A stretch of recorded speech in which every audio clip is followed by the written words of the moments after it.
strong.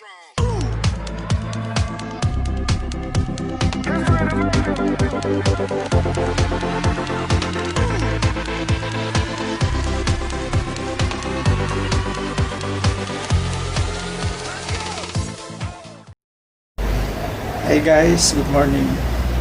Makita ko sa inyo yung aming snake plants. So, yan siya, namumulaklak na. Alam niyo, yung snake plants are one of the lucky plants. Tsaka maganda din ito sa loob ng bahay kasi pinipenetrate niya yung radiation galing sa cellphones, TV at iba pang mga gadgets. So kailangan to siya nasa loob. So ayan siya, may flowers. So sabi nila swerte daw pag may flowers na ang snake plants.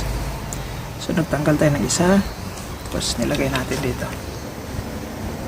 So ilagay na natin to sa loob. Ikat lang natin itong mga dried tips, yung mga dulo ng niya, dahon na nalalagtak.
Pwede na itong lagay sa loob.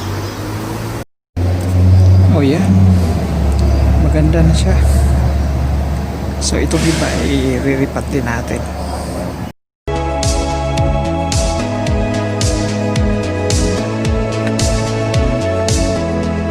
Okay, so yan, nailagay na natin sa center table ang ating snake plant. So thanks for watching guys, and please don't forget to like and subscribe my channel.